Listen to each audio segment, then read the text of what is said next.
Hey friends, it's Carol and welcome to Sunflower Country Farmhouse. This is my spring 2024 Decorate With Me Part 3 video. And if you'll take a moment and just hit that like button, and if you haven't subscribed yet, I would love to have you be a part of my YouTube family. So I'm going to start off today with decorating two wreaths. So I picked up two basic greenery wreaths at Hobby Lobby at 40% off for one, 50% off for one that I purchased last year. So I'm just going to take some pics and place them around the wreath where I think they're going to look best.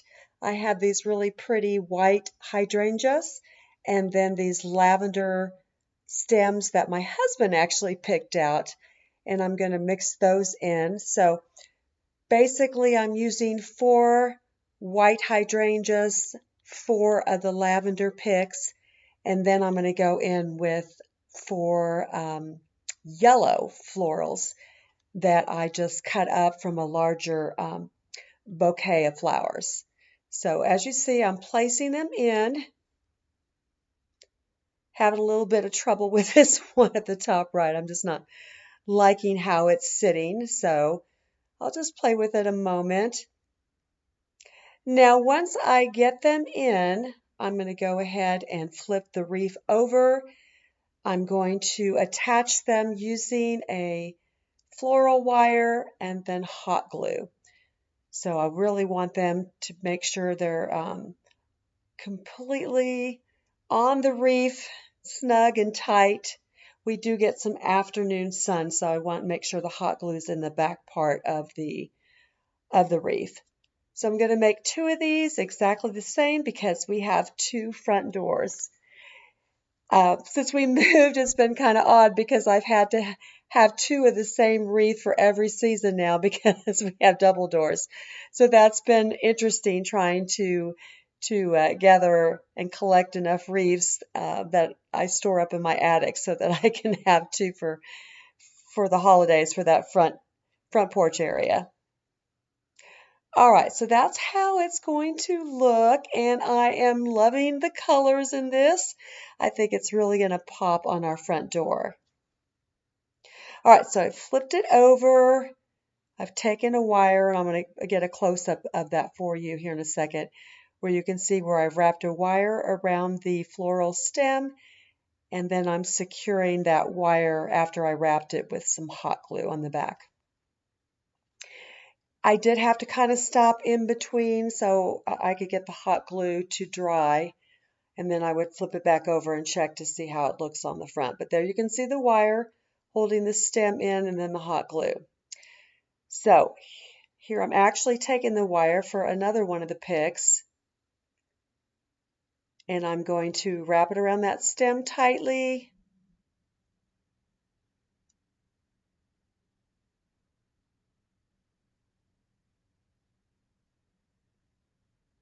Kind of trying to get the wire through the stem so I can make sure that it's pretty snug. And now I can pull it tight.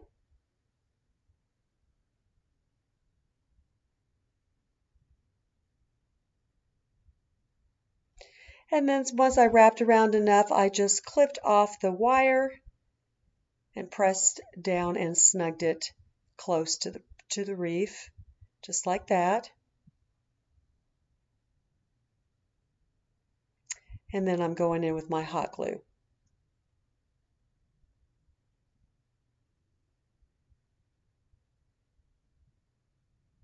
And it seemed to work out pretty good. The picks are on really tight, and I hope to not have to go back and fix any of them in the future. But this is how they look on the front doors, and I just love them. And my husband was surprised when he came home. He thought they looked awesome. All right, and those cupcakes I made from my last video, I finally got them all frosted, so I wanted to show you different places in the kitchen and how I styled them. On my shelves, my tier tray. There's another one on the other side of the tier tray. They just turned out so cute. And then this little cabinet area I showed you before, In my last video, I put one there. I did add some more greenery to this cabinet and this little Easter rabbit on the left with the additional cupcake. And I just think that area turned out so sweet.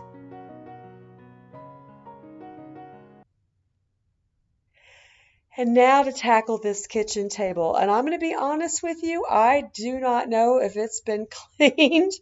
I'm finally up and around with my foot healing from the 4 fractures, but it really needed a good cleaning. So I kind of first wiped off all the clutter on it and the dirt on it and all the items that were on the table. And I'm using the Method wood cleaner on it right now just to really give it a nice deep clean.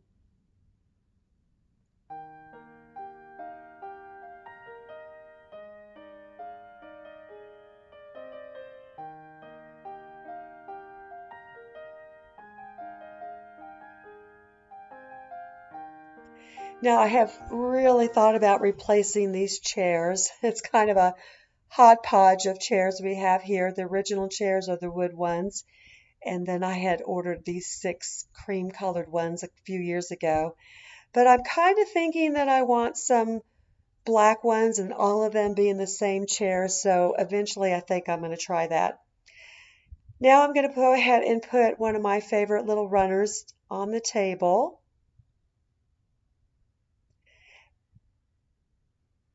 Now, this runner does go really well with those chairs though. And then I'm going to place a floral, a cement pot that I purchased at Hobby Lobby, probably several weeks ago. And I just threw in some floral picks inside of it. And I think that turned out very cute. It's pretty simple, but it goes with all the other florals with the lavender that I have in the house and the hydrangeas. Now here's my little copper rack that I like to decorate for the different seasons. So I'm going to hang up some black and white tea towels with a beautiful floral print and then a lavender wreath that I purchased at Target a couple years ago. And then I have a few of those vintage looking brooms, short brooms, that I got from Cotton and Crete. So I'm going to add those in. And a little copper mold I purchased at an antique store. And then I want to add a couple more tea towels. I love tea towels. I always love to hang the different ones for the different seasons. Another floral one, and this is my garden herb with a bunch of lavender florals in it. It says farmhouse on it. It's pretty cute. Then I'm going to add another vintage broom and some wooden scoops.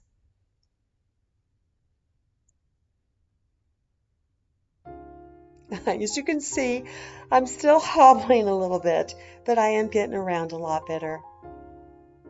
Now, you can see a little close-up of the tea towels here and that copper mold. I thought this turned out pretty cute. And next I'm going to show you just a little vignette that I made here. The little tray comes from the Hearth and Hand collection. And then over to my fireplace. Now, I kept my fireplace mantle very simple because I have a lot going on the shelves. But I just used 3 different garlands and then a couple picks, greenery picks to plug in where I needed to. And that's all I wanted up there. And then I decided to go ahead and use that neutral carrot garland that I showed you in my spring haul. And that's all I wanted on there. I just wanted it to be pretty simple. I've got a floral going on top of the fireplace brick on the bottom there. That's color, and with the bunny's print at the top on the TV, I just thought that was enough. And during my spring final home tour, you'll see all the things I have on the shelves, which is quite a bit. All right, so today I decided to tackle this master bathroom countertop also. I had to get it all cleaned up and freshened up. I do love using this tier tray, and the majority of things I put on this tier tray we actually use. All the little storage containers. I've gotten cotton balls in one, floss in another, What else do I have? I have Q-tips in another one of the containers. So all the containers on there, we use those things every day. So I'm just trying to clean off the top here. Oh, and that little picture that's sitting there in the gold frame, I actually just downloaded that picture from Etsy and just printed it out with ink and put it inside that frame, and it turned out so cute. So I went and purchased that trip. I went to Hobby Lobby. You'll be seeing me strolling around in a few minutes. I picked up some picks for this tray. So I'm just going to kind of play around here and see where things look best for to me. Picked up a couple little birds, vintage looking birds that I wanted to add on here. Some cream color hydrangeas and then some greenery floral picks. And one other pick, I don't know what the name of that particular floral is, I'm not sure, but I just thought the creamy colors would look really good in here. I have a couple of the milk glass pieces from the Hearth and Hand collection. It's one on that second tier there with the antique brass lid.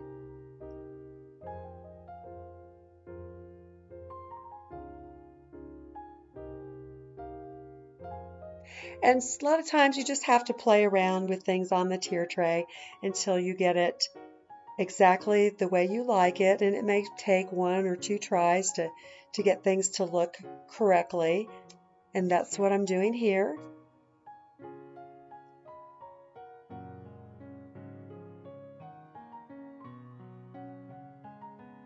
I do like to keep bar soap. I had that little bathtub there that I purchased, I have no idea, maybe Michael's a few years ago, but I like to keep bar soap that I don't actually use, but that is just for decor. And I found this little blue print that was super cute. So that's what I have in that little metal bathtub on the left side in the bottom of the tier tray. Now I'm really debating about painting the walls in this bathroom. This is a newer house. It won't be a year old until June, but I think I have an egret white on the wall, but I'm wanting to put an eggshell washable paint. And I'm thinking I want to be really daring and go with, what is it called? Storm Cloud by Sherwin-Williams, which is a gray-blue color. So if I end up doing that project, I will go ahead and video the before and the after so you can see what that looks like.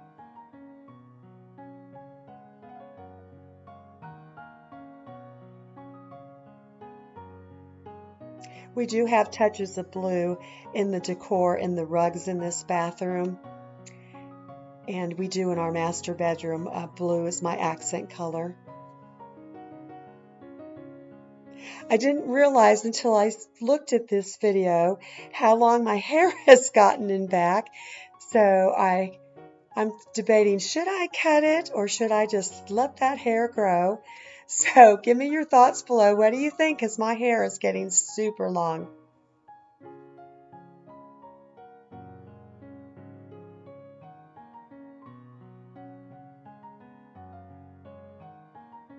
And there, I do have the a Method bathroom and foaming cleaning product on the countertop there next to the paper towels.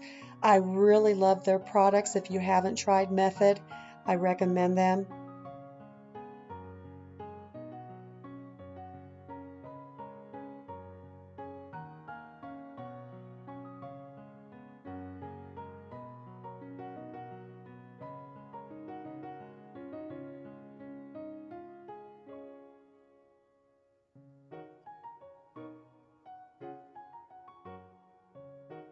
I'm just trying to find another spot to put that last hydrangea.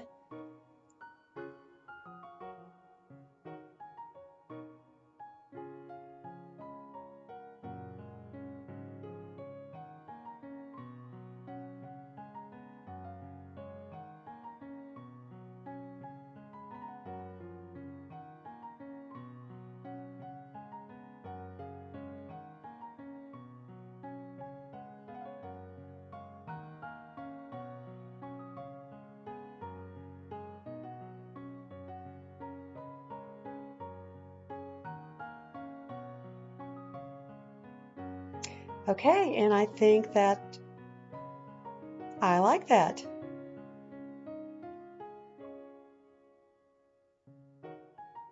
All these picks just added so much to this tier tray. It looks so much better. And there's my print on the wall from my first spring haul. Finally got it up.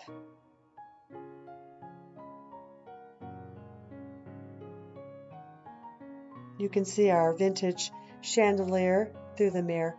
All right, so this was my trip to Hobby Lobby, and I was getting my picks and a frame. This is my last trip on my little mini bike, or I don't know what you want to call this, a knee scooter. This thing has helped me so much for the last couple of months, getting around the house, my doctor appointments, wherever I needed to go. My husband's actually videotaping me right now, zooming down the aisle. He had a lot of fun doing that. He couldn't believe how fast I was going, but those slick, smooth floors at Hobby Lobby were great. All right, so here I am entering my doctor's office. I graduated to a walker, and this was my visit to my foot doctor this week. And the nurse is taking off my boot, and I'm sitting there complaining about my knee hurting. My foot's been doing really, really well, but my right knee's been killing me. So I did go and get a steroid injection in my knee one day this week. So it's just now kicking in. But at the time, I was complaining a lot about it. So she's unwrapping my foot. And if you remember from the earlier pictures that I posted on my foot, my bottom of my foot was completely black and blue. And you're going to see in a moment, I just have one little tiny small spot of bruising left on the bottom of the foot, right there in the middle. So this is my doctor telling me that my x-rays look really good. So I was so excited, I went home and decided to bake bread. So here I am baking some homemade bread for my husband. And I'm using my Smeg mixer. First thing I'm doing is adding in 2 cups of warm water and 1.5 tablespoons of rapid yeast. I only have a few more hours, so I got to get this bread made for dinner. And then 1/4 of a cup of organic raw sugar. And you just let this sit for about 5 minutes.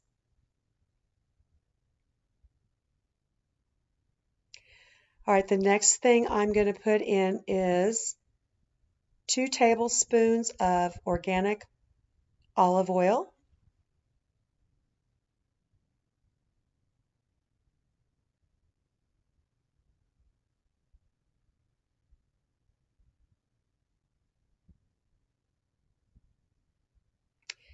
And then I'm going to add 1 teaspoon of Himalaya pink salt.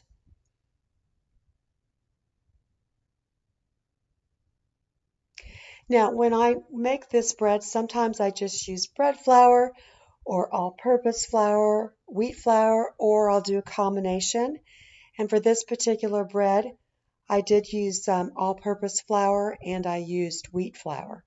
So I'm using a 1/2 cup measuring cup right here, but I ended up putting a total of 5 cups of flour. I put 3 cups of all-purpose flour and 2 cups of wheat flour.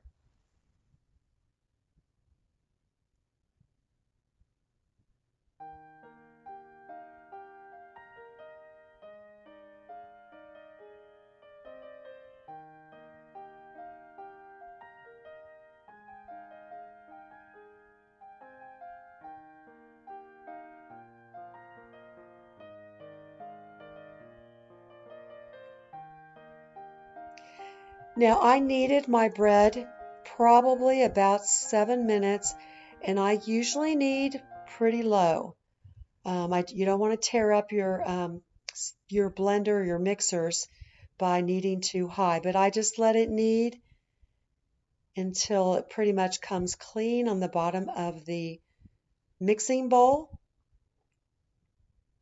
Now, if you need to end up adding a little bit more flour, you can add a little bit more at the end. This recipe actually could be 4 3/4 cup of flour to 5 1/2 cups of flour if needed. So you can see it mixing and it's going to form a ball.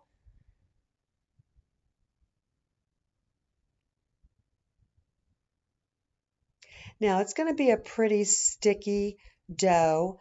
I probably should have wet my fingers here to take it off, but it ended up being okay. Now what I do now is I just cover the bowl until the dough doubles. And that usually takes about 45 minutes before it doubles. Sometimes I let it go for an hour, but usually within 45 minutes your dough is going to double in size.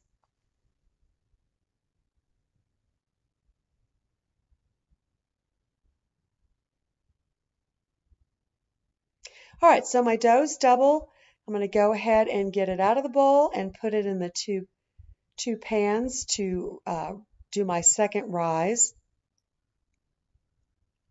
Once I get it out of the bowl, I just keep folding it till I get the right shape that I want to put it in the pan.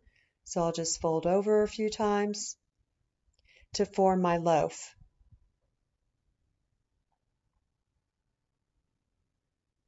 And then I'm going to let it rise the second time without them being covered because I actually want the tops of the dough to be kind of hard. I did make one little round bread loaf for my husband and I for dinner, and then the other one is in the refrigerator, or we might have put it in the freezer. So once the bread has done the second rising, I'm going to go ahead and score it so the bread can expand as it bakes. Nothing fancy here. You can just do one line down the middle if you want. I think I did 4 lines. And then I'm just going to cover the top with olive oil.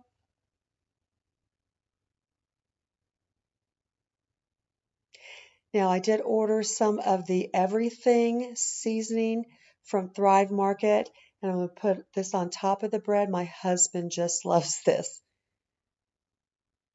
You can also purchase it in a jar over at Sprouts. I've seen it there also. But it is so good. So I'm going to put it on pretty heavy.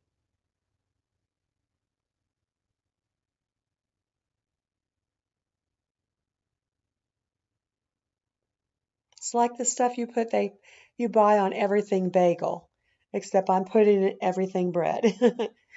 It is so good.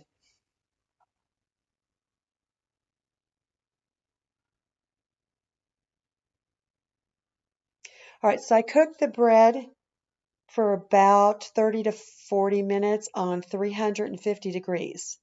And this is how it turned out. So delicious. And it's a soft bread inside. It's a great dinner bread. All right, thank you so much. This wraps it up for my video. Remember to hit that like button, and if you haven't subscribed yet, please subscribe. And I wish everyone a very happy Easter, and God bless you.